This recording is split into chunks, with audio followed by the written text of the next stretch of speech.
Ready, Scotty?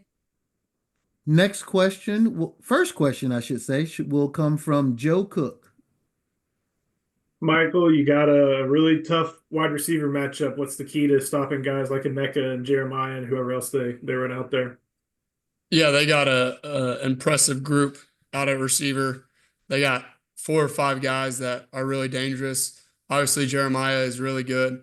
Obviously, Mecca number two is elite, and number 17, number 11. They got guys that you got to respect out there. So just knowing the type of game plan, knowing what you're trying to do to them, knowing what they're trying to do to us, and just being ready and being confident. Next question is going to come from Thomas Jones. Go ahead. Michael, good afternoon. You played against Will Howard when he was at K-State, obviously. What do you recall from playing against him, and what have you guys learned the past 2 weeks playing against quarterbacks that can move pretty well? He's competitive. He wants to win. It was obvious in that game. He was willing to do whatever it took. It came down to the last throw. It came down to that last little second when he was scrambling around trying to find somebody open in the end zone. And so he's competitive. He does what it takes to win. And I don't assume anything less from him in this matchup come Friday. So he can put the ball where he needs to. He can do it with his legs, and he's a guy that those guys like on offense. Next question has come from Dennis Dodd. Go ahead. Hey, Michael, have you ever played against an 18-year-old receiver who's 6'3" and 225? Can't say that. Go ahead. Yeah, no, everything that he offers just is incredible. He's a guy that looks like he's NFL ready already on tape. He's going up and getting the ball over 2, 3 defenders.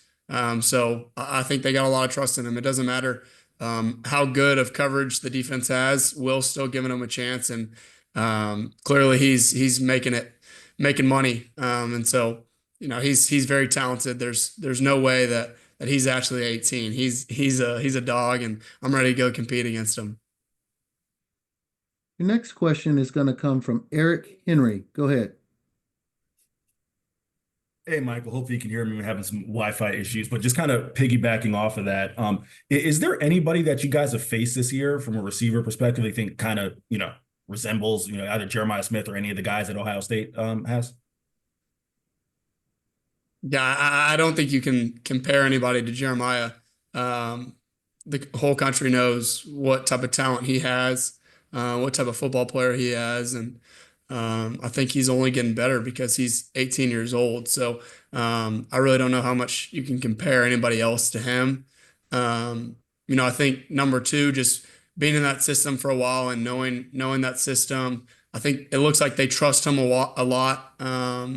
It seems like he's slide blocking like a tight end sometimes, and kind of seems like a Jay Witt type of guy that. I bet that whole locker room loves him. It shows on tape. He's doing those extra effort type of plays. And so I wouldn't say he's a receiver like Jay Witt, but kind of that Jay Witt mentality of doing whatever it takes to win. And you can really tell on tape. Your next question is going to come from Donovan Bridgeforth. Go ahead. What's up, Michael? So I did some research, and correct me if I'm wrong, but I don't believe you've ever lost at AT&T Stadium in your football career. So what really allows you to cut it loose when you're playing there? I kind of go by the motto: big time players make big time plays in big time games. And whenever you're in AT&T Stadium, that's always a big time game. So you got to show up, you got to show out, you got to be confident. And not a lot of people are betting on the underdog, and most of the times that I've played there, I've been the underdog, and so I just believe in myself and kind of live by that motto. Your next question is going to come from Kurt Bowles.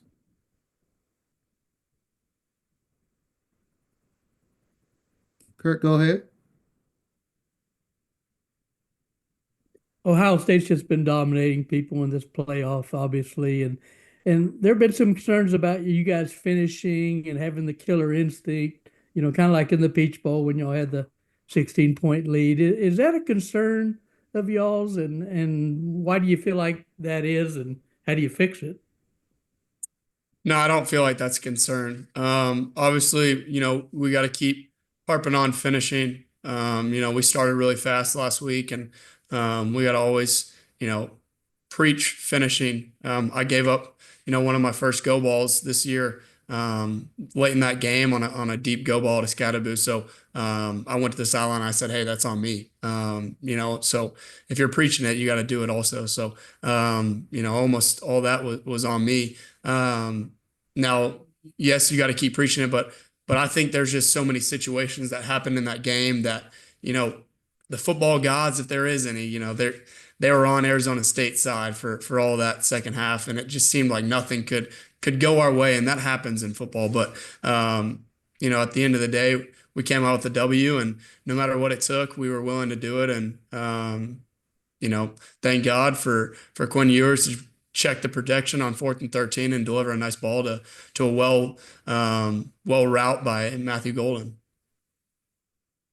Your next question is going to come from Dan Hope. Dan, go ahead. And Michael, you guys have allowed more passing yards in each of these two CFP games than you did in any of the regular season games. So what do you attribute that to, and what are the things you feel like you have to clean up going into this game? Yeah, just communicate. Just communicate with one another.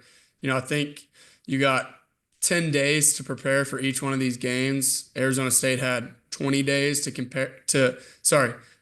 prepare for their game. And so, you have 15 games on tape of what type of schemes you run. And so I think, with every defense, there's always, a beater to a defense. That's why defense coordinators are always on the sideline throwing their hats, throwing their headsets down, because there's always some type of beater to every single defensive scheme.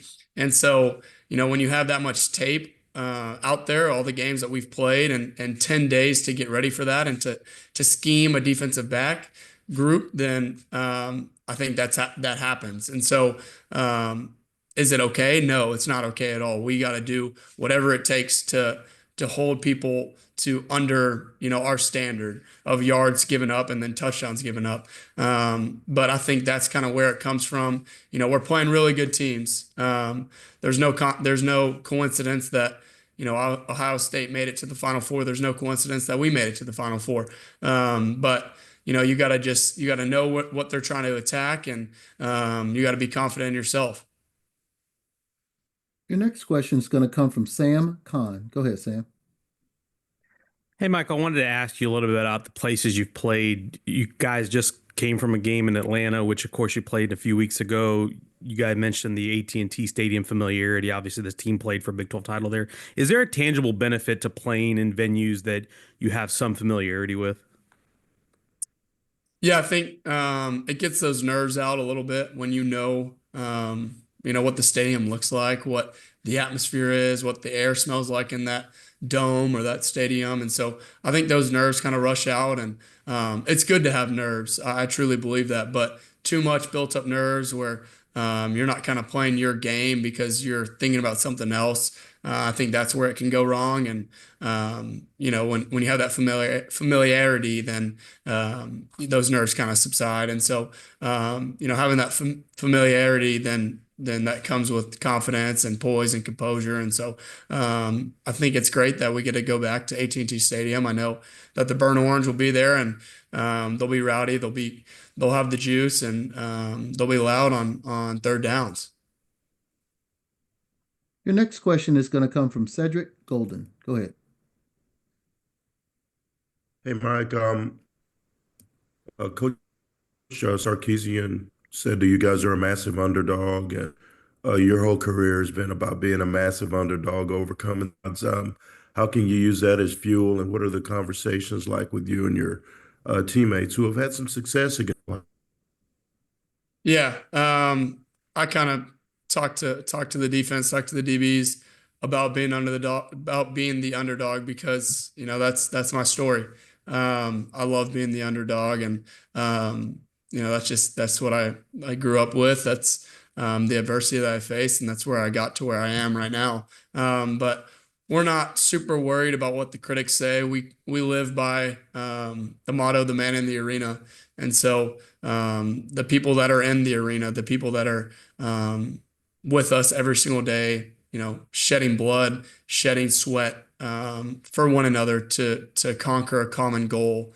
I think that's where we get our knowledge from. And your mind goes where your thoughts go. And so when your thoughts are on this team, this dream, and just taking it one day at a time, then that's where your mind is at.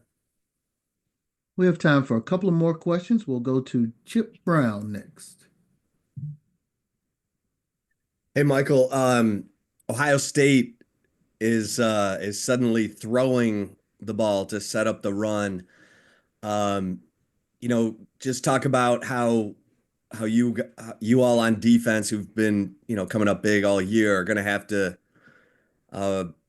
be on your toes from the beginning in this game. And how's your body recovering after I think you played over 100 snaps in the Peach Bowl? Yeah, body's getting there. Definitely feel like if game day was tomorrow, I could go. The adrenaline would take me. I'm willing to sell my body out on the line for my team. So body's there, but everybody's going to have a bump or a bruise when it's week 16, and you're playing in January, and I think we started July 31st or something was our first game. I can't remember when Colorado State was, but it was early. And so just knowing that, you're going to be banged up and you just got to keep going. Now, they love to throw. They got two talented running backs too. So they're a pretty complete offense. And you just got to know that the game plan switches from week to week. You got a really hard running back that they wanted to run the ball in Arizona State. And so now this next team, you're a little bit more balanced. You got two really good running backs. You got a really good quarterback. You got a good O-line. And then you got obviously your receivers out wide that we've been talking about. So you just got to know the game plan. All right, we got 4 questions. We're going to squeeze them in. We're going to start with Dennis Dodd. Go ahead. Michael, taking a shot here on the underdog angle. The last time Texas played a game this big, it was a big underdog to USC in 2006 at the Rose Bowl. Have you met Vince Young? Do you remember that game? Go ahead. I'm sorry. Yeah, I have met Vince. He's a great role model to a bunch of guys on the team. He tries to just shed his light, shed his knowledge, shed his competitiveness and his winning ability in his career on us and let us know what it takes to get to where they got. We also got Michael Huff around all the time, who was a big factor in that game. So we got guys from that game that shed light on that game all the time. Now, I don't really remember that game being alive, but I've watched it numerous times, so I feel like I've seen it live before. But I was about 2, 3 years old when that game played, so wish I was there for it. But I was sitting in the hotel.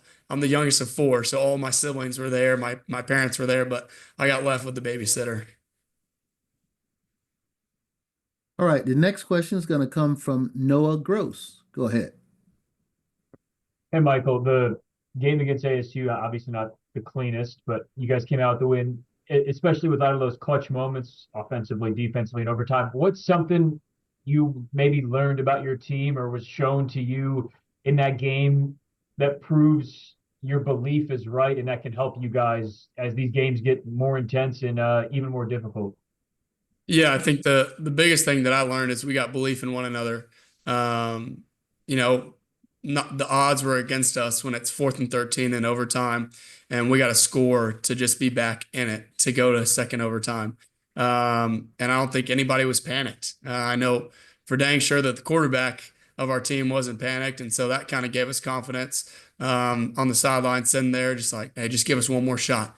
Come on, go do your thing, give us one more shot. And I can't say that a lot of teams would do that. I think some teams that don't have this type of connection that we have maybe would give up on the sideline and think that it's a wrap. But we all had belief, and so that's a huge thing that I learned, that we got belief in one another.